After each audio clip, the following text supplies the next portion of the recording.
My name is Sombet. I'm 80 years old, and I want to begin with something about emotional control that I misunderstood for most of my life in a way that made everything harder. I thought controlling my emotions meant not feeling them, or feeling them less, or becoming the kind of person who was so disciplined, so spiritually advanced, that the ordinary turbulence of emotional life no longer had much claim on me. I worked toward that version of control with considerable seriousness for many years, and I got somewhere with it.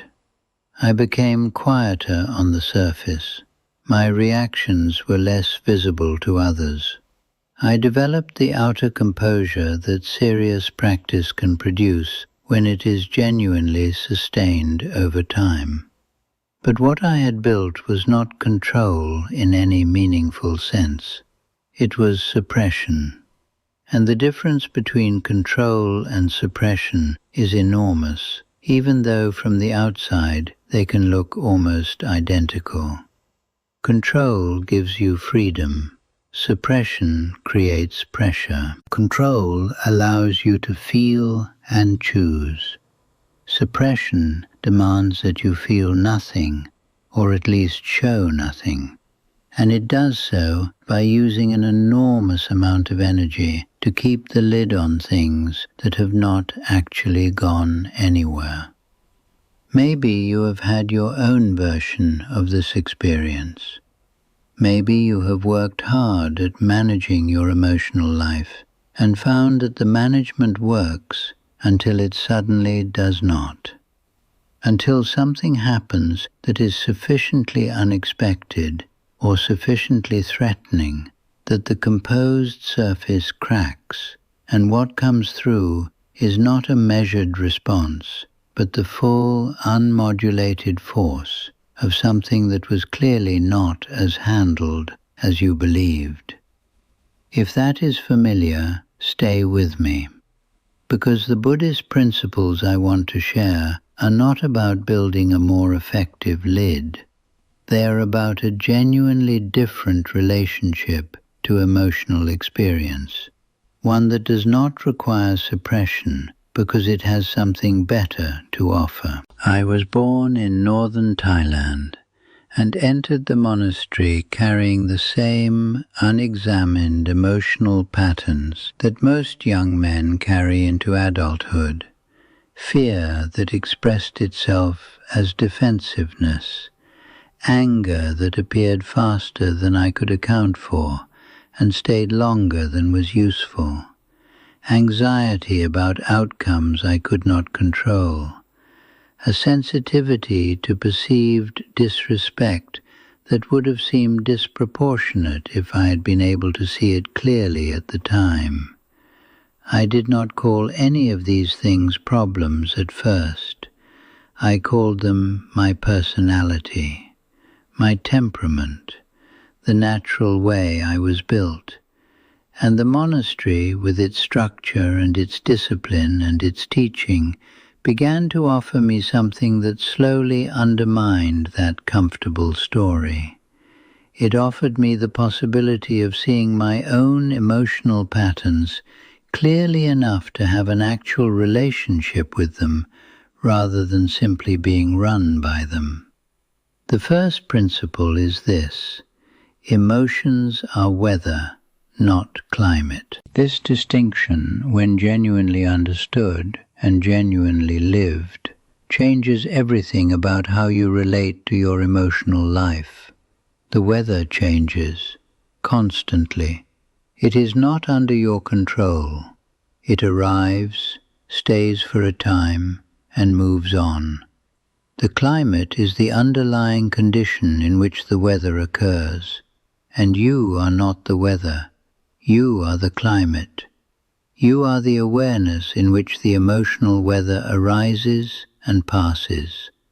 Every emotion you have ever had, no matter how intense, no matter how convincing, has passed. Every fear, every sadness, every anger, every shame, every wave of joy, all of it has moved through you. That movement is not a failure. It is the nature of emotional experience. And when you can genuinely relate to emotions as weather, as events that arise and pass in the space of your awareness, rather than as definitions of who you are, the urgency that makes emotional control seem impossible begins to lift. And here's what I didn't understand then. Emotions become most overwhelming when you treat them as permanent. When you feel anger and conclude not simply that anger is present, but that you are an angry person and that this anger will always be here. When you feel grief and conclude not simply that grief is visiting, but that this grief is what your life now is. Those conclusions are almost always false, and they are the conclusions that create the sense that emotions need to be suppressed rather than witnessed. Because if the emotion is permanent and defining, then it needs to be controlled. But if it is weather, if it is temporary and moving, then it can be allowed. It can be present without being the whole story. The second principle is that the gap between stimulus and response is where emotional control actually lives. Most people experience emotional reactions as things that simply happen to them. Something occurs and the emotion is immediately present, as if no gap were possible. The Buddhist practice of mindfulness is largely the practice of discovering that gap, of learning to notice the moment of arising before you are fully inside the emotion, of finding that split second, or sometimes that full second, or several seconds, between the trigger and the reaction, in which awareness is still present and choice is still available. That gap does not come automatically. It develops through practice, through the repeated experience of noticing what is arising before you have completely entered it, through the development of what you might call emotional earliness, the capacity to catch the emotion early enough in its development that there is still space to choose what happens next. The third principle is working with the body first.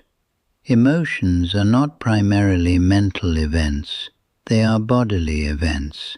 They live in the body as sensation, as activation, as the particular way the nervous system has learned to respond to certain triggers. And one of the most direct ways to work with an emotion is not to think about it, but to feel it physically, without immediately converting it into a story about what it means.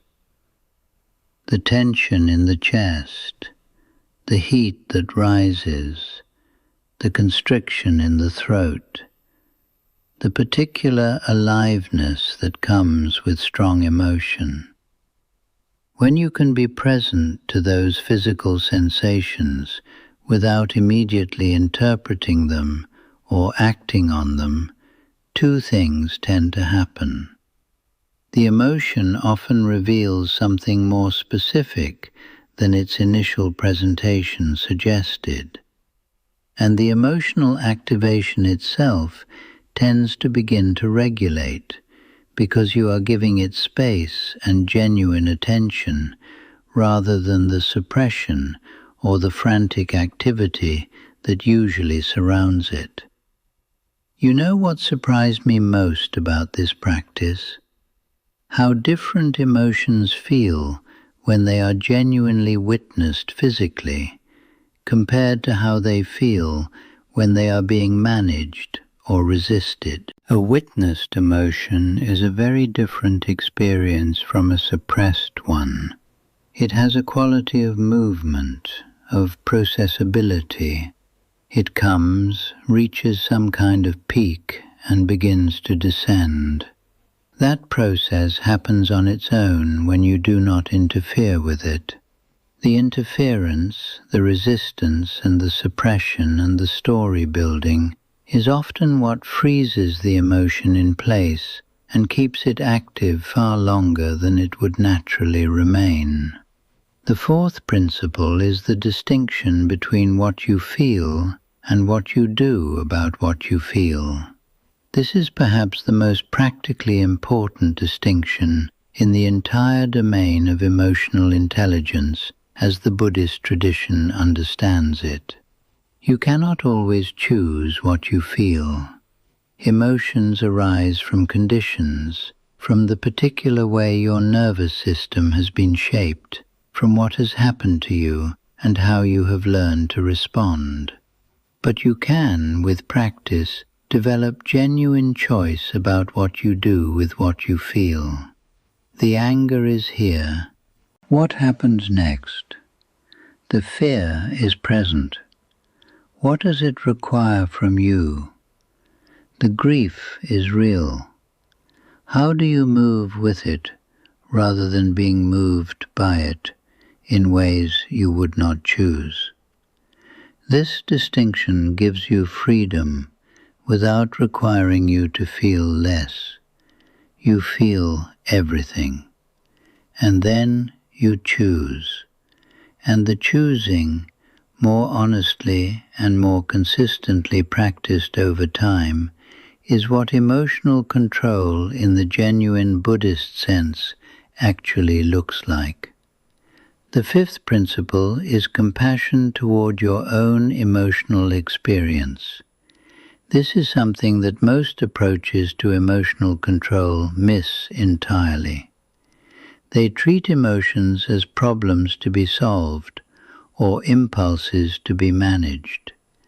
The Buddhist approach treats them as experiences to be genuinely met, and meeting them with compassion, which means meeting them with something more like care and honest attention than like judgment and urgency, changes the quality of your relationship to your own inner life.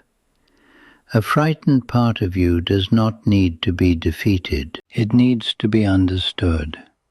An angry part of you is not an enemy to be suppressed. It is a signal worth genuinely listening to. The emotion that is met with compassion tends to reveal what it is actually about, in ways that the emotion that is fought or suppressed never does. And what is revealed can then be genuinely addressed rather than repeatedly managed. What most people don't realize is that the emotions they find most difficult to control are almost always the emotions they have been least willing to genuinely feel. The anger that erupts disproportionately is often the anger that was never allowed to be fully present and honestly processed earlier.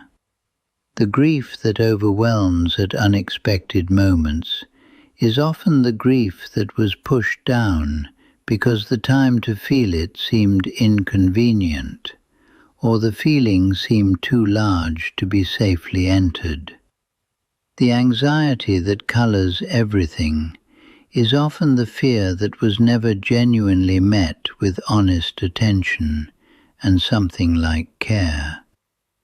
Emotional control, in the real sense, often requires not less feeling, but more honest feeling. Feeling what is actually here with genuine presence, rather than managing the surface, while what is underneath continues to build. The sixth principle is the role of attention in emotional regulation. The mind follows attention. What you consistently attend to shapes the quality of your inner life more than almost anything else. A mind that habitually attends to threat will produce a nervous system that is consistently in some degree of alert. A mind that habitually attends to what is present, what is workable, what is genuinely here rather than what might be feared, will produce a different kind of inner landscape. This is not positive thinking. It is not telling yourself that things are fine when they are not. It is the practice of directing honest attention toward what is real, rather than allowing the mind to amplify selectively what is frightening or difficult at the expense of what is also present and also true. The seventh principle is acceptance as the ground of genuine control. This is perhaps the most counterintuitive of all. The conventional understanding of control implies resistance to whatever is unwanted. The Buddhist understanding suggests almost the opposite.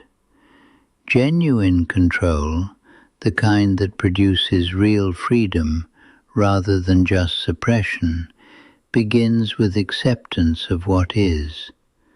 Not approval, not preference. Acceptance in the precise sense of acknowledging what is actually present without arguing with its presence. This emotion is here. This is what the mind is doing.